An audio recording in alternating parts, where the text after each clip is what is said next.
system is both impractical and it's dangerous from a cybersecurity perspective.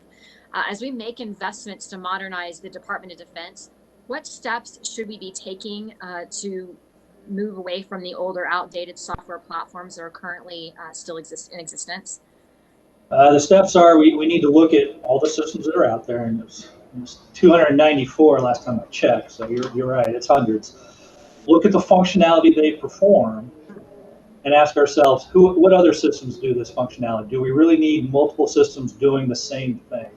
And is there other functionality that's going in there that that is a particular system captures?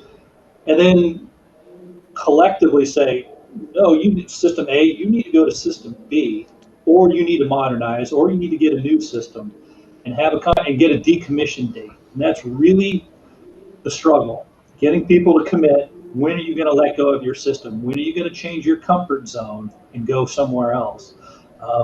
That really is a challenge. It's been a struggle at every agency I've been at and every part of my career. People hate systems when they're coming in, and they love them when you try to take them away.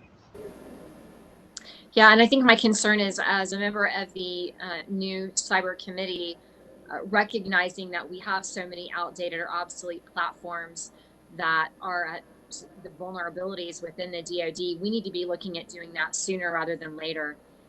Anyone else want to comment on that particular topic, Mr. Herrera or Mr. Lynn? Yes, Wes Miller with Army.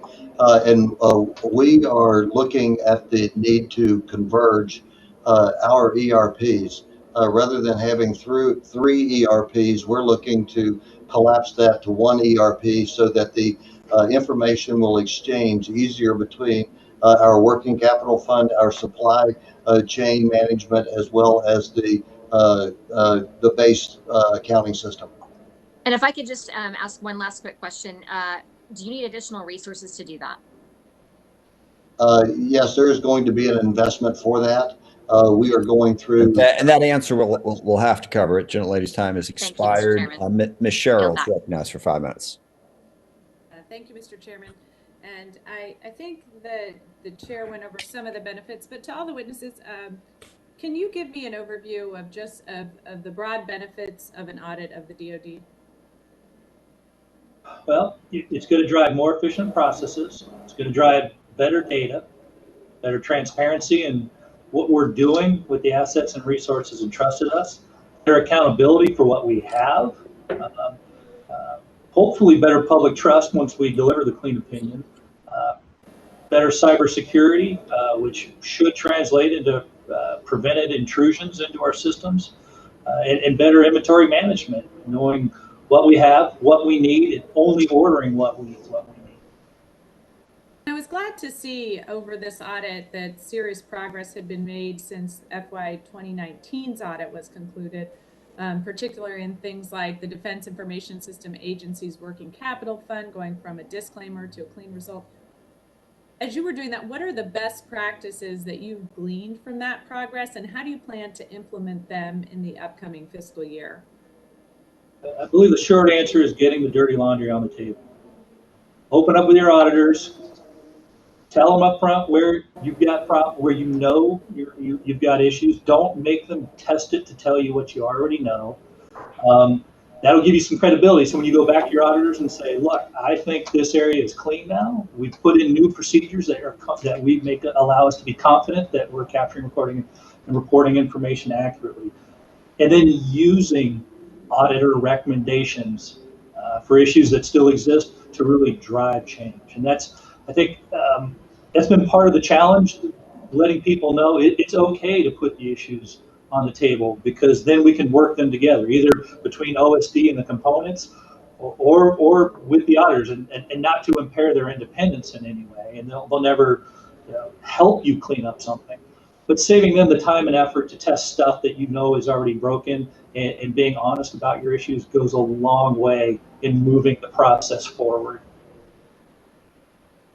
And then I think, this is we had a brief in the last Congress about the audit, and we're told, we're given about a 10-year time frame, and now it seems like 2 years later, we're given another 10-year time frame.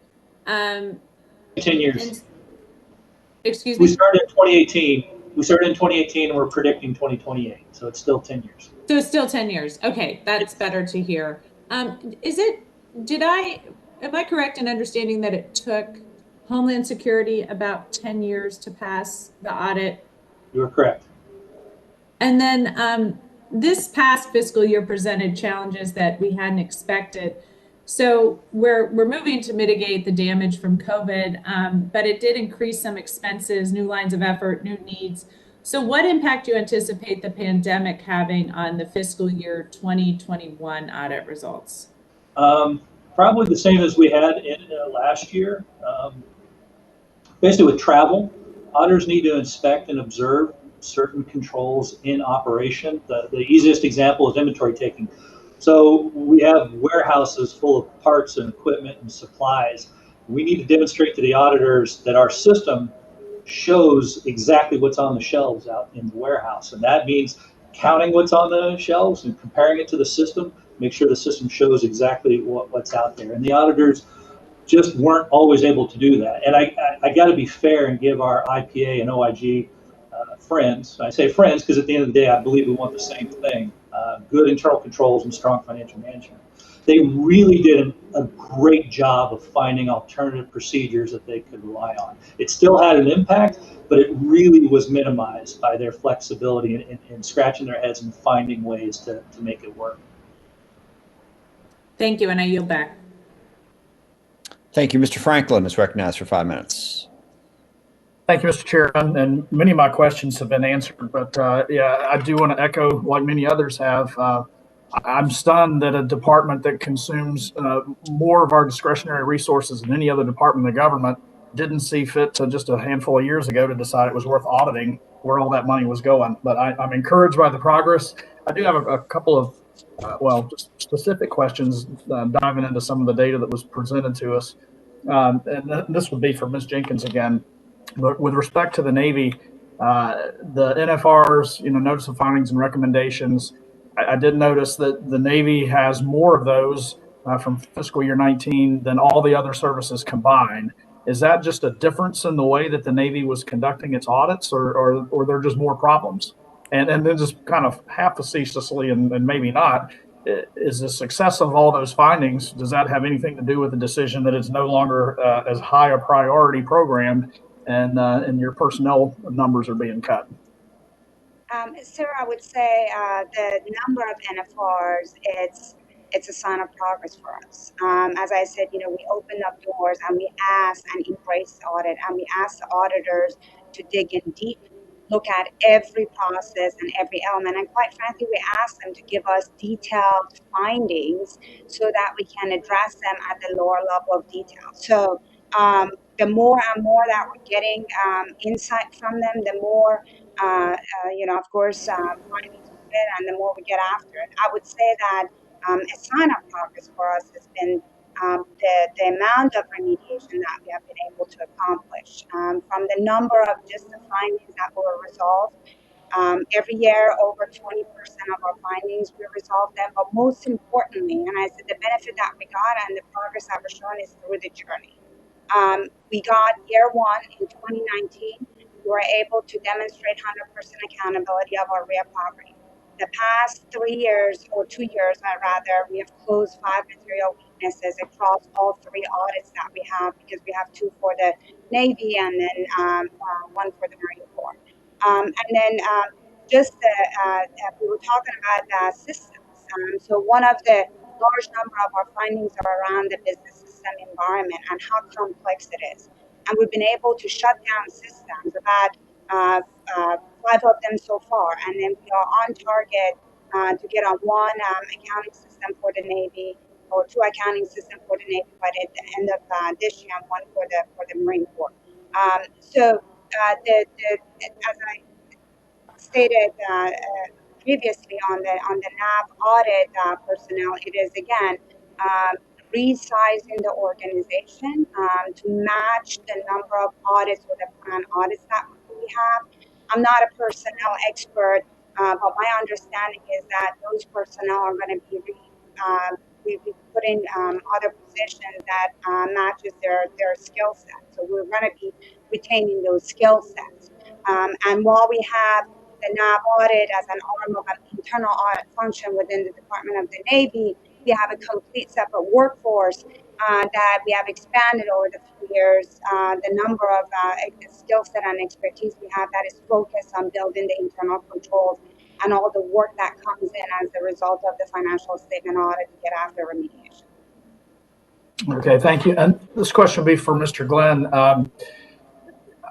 It appears the services are doing their respective audits, and I'm just wondering, as these results are being looked at, is there any way to, or are you looking at these from a holistic perspective to see if there's some trends that are being picked up in one service that may not have been picked up on audits in others, but would have application to them? Because obviously, despite the best audits, you're not going to catch everything.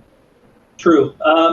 The communication across the department is good. So where one entity's making progress, we're quick to highlight it so others can learn. That's been one of the cultural changes that the audit's driven, is really more of a collaborative front.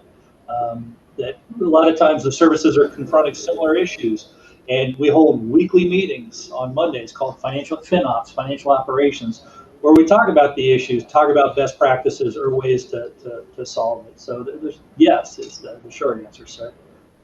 Okay, thanks. Just one final comment as far as the sense of urgency. When we put our minds to it, we decided we wanted to put astronauts on the moon by the end of the decade, and we did it in less time than we're talking about getting a clean audit here. So it seems to me that if we were really serious about this, we could focus the energy and resources to get it done sooner. But with that, Mr. Chairman, I go back.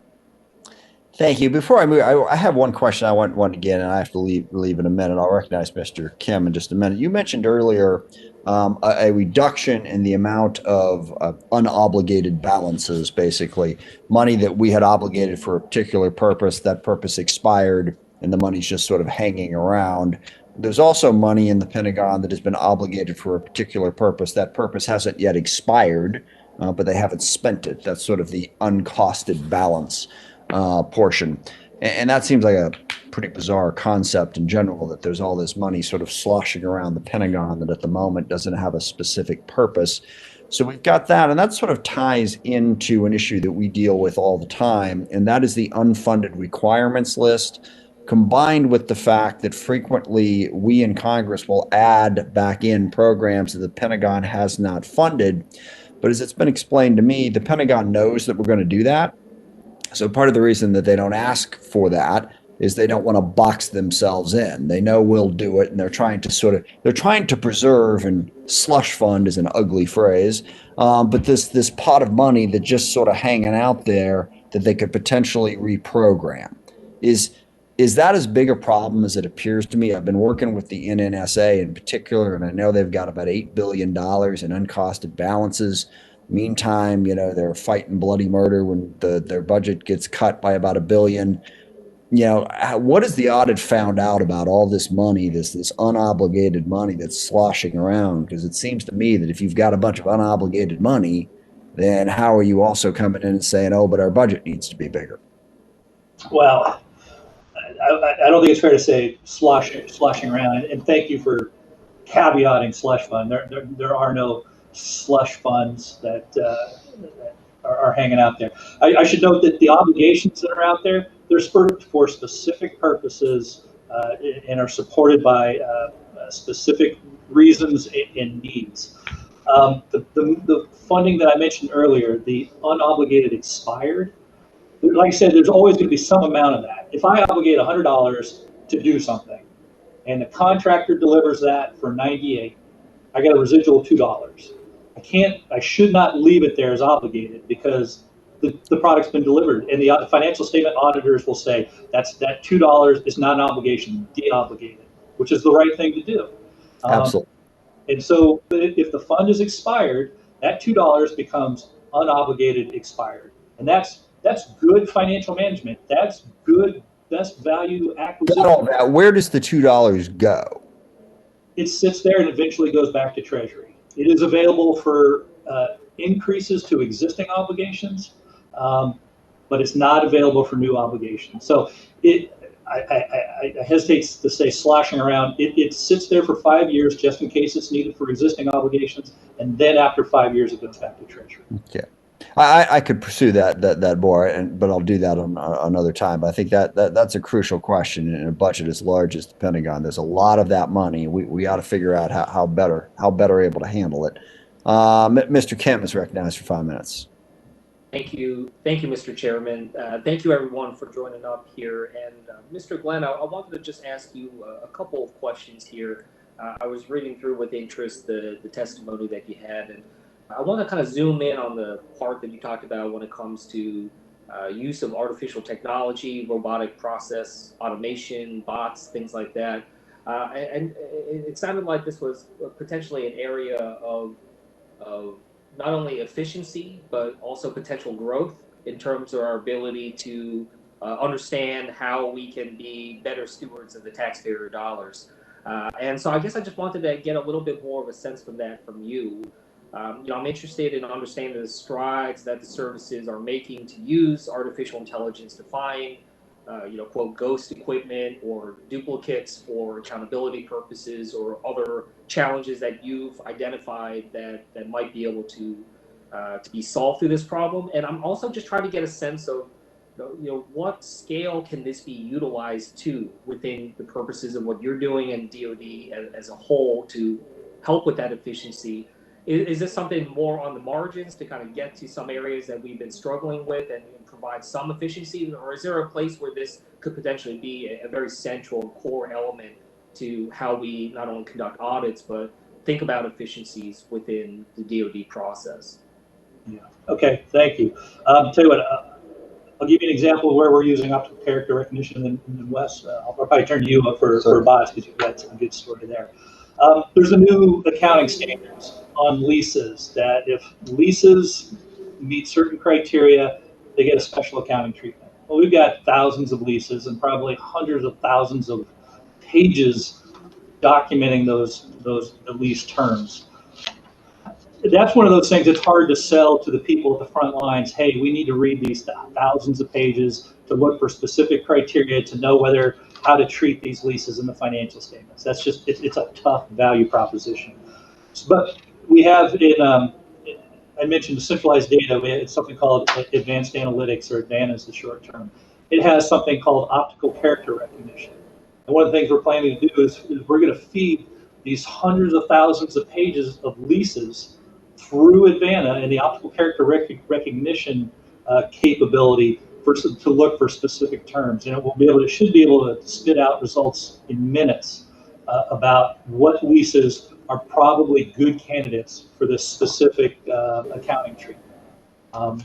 We're looking for all sorts of opportunities for that. Trust me, we don't want this to be any harder than it needs to be. And bots have saved tens of thousands of hours, people hours across the department in support of the audit and other audits.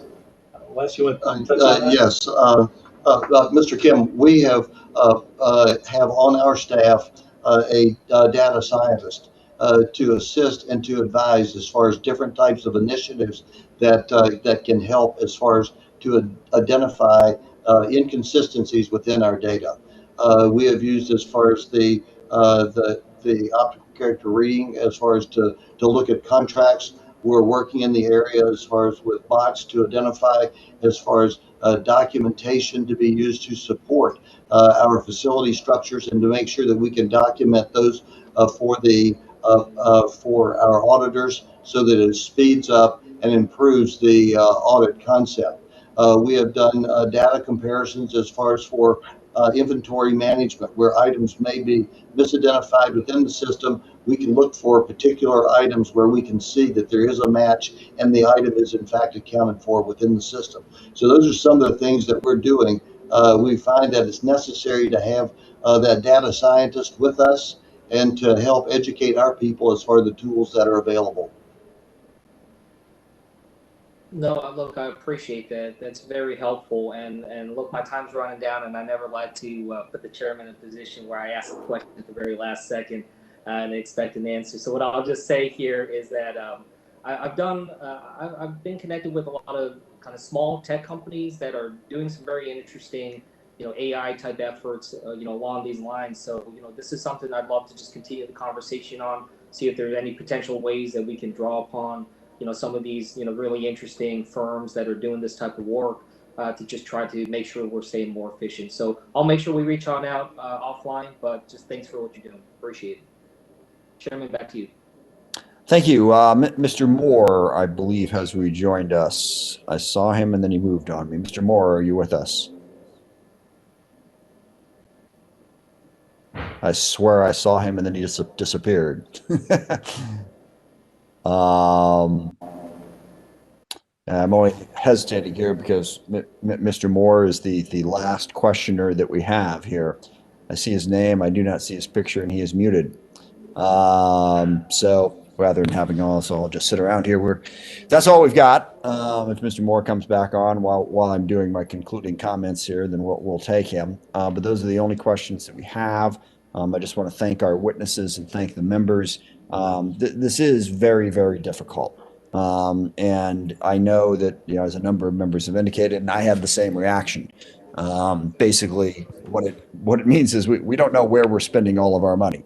But there's a lot of it. This is difficult but important. I appreciate you doing that. And now my closing remarks are not going to be closing remarks because Mr. Moore has in fact rejoined us. So Mr. Moore, you will take us to the close here. You are recognized for 5 minutes. I apologize. We jumped a few, so No but we have been engaged. Thank you. So thank you, Chairman. I will bring us to close then. I want to recognize the witnesses and thank you all for your service, carrying out the thankless job and Herculean duty of auditing a budget in the hundreds of billions of dollars. I have 2 questions that should carry us on to. First one is for Mr. Glenn. My primary concern lies with the recent DoD report stating that nearly 400 separate IT systems are being used to process accounting data, many of which are dated or obsolete. Modernization is a recurrent theme on this committee. I'm curious why the DoD has not leveraged the remarkable talent and innovation this country has to offer to improve the way DoD does business. Can you give some context or explain the DoD efforts to modernize IT systems as they relate to financial management? Yes. CIO and CFO are linking arms because we very much get that less IT systems equals less IT cost, less cyber vulnerability. We're ultimately talking about change management here. It's not like it's 400 IT systems that are only capture financial information. They have financial information and other reasons and value propositions. So it's not as easy as you think, just saying, well, hey, just put them all in one financial system.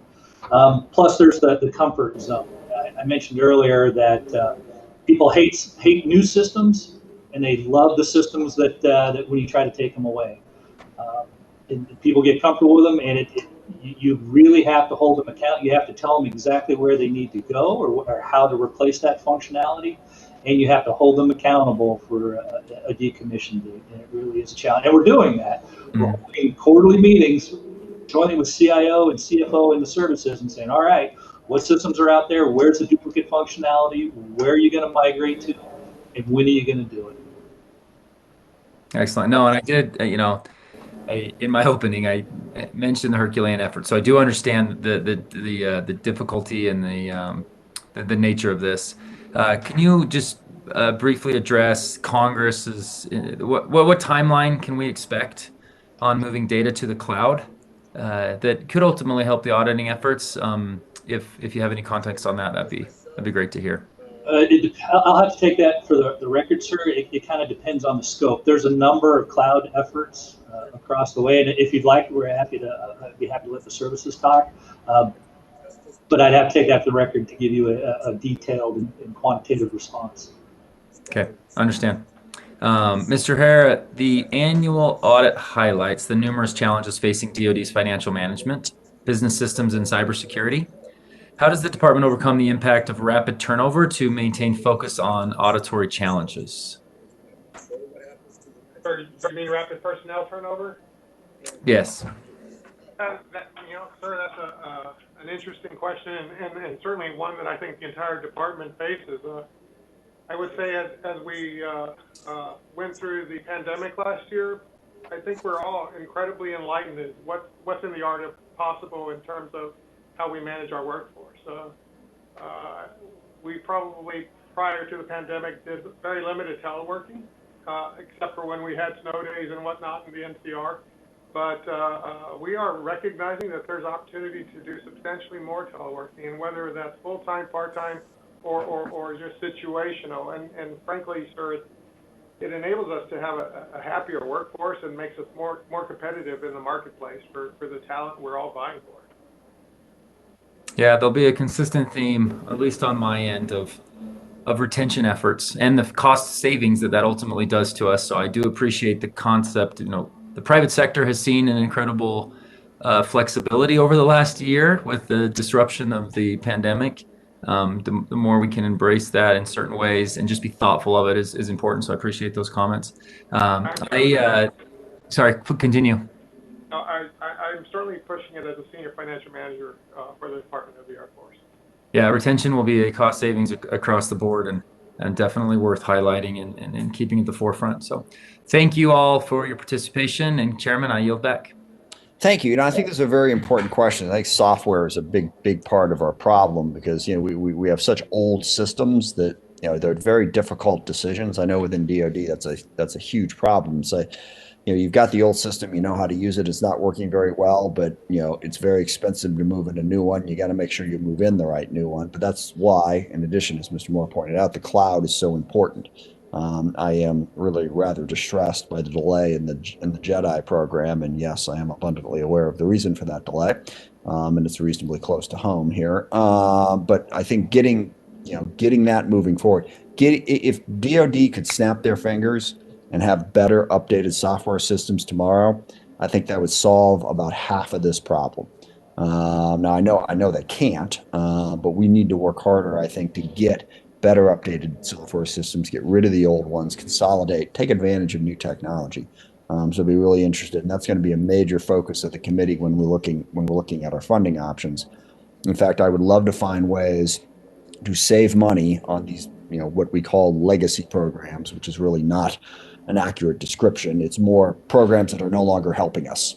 You know, whether they were created like 6 months ago or 60 years ago, if they're not helping us achieve our current goals, then we got to move off of them and move on to the others. And as Ms. Slotkin made clear, one of the biggest impediments to doing that is members wanting to take care of the programs in their district. But I would love to find a patch of those that aren't helping us, get rid of them, and use that money to give us the information systems that we need. That, to me, is the key transition to getting the DoD where it needs to be. So that is all the comments I have. Mr. Rogers had to leave, so we don't have a ranking member. But I would just say, does anyone else have anything for the good of the order before we adjourn? Terrific. Well, thank you very much. I appreciate the help. This is not an easy task, and I will say that with each passing year, I become, I guess I'd say, less bored by this hearing.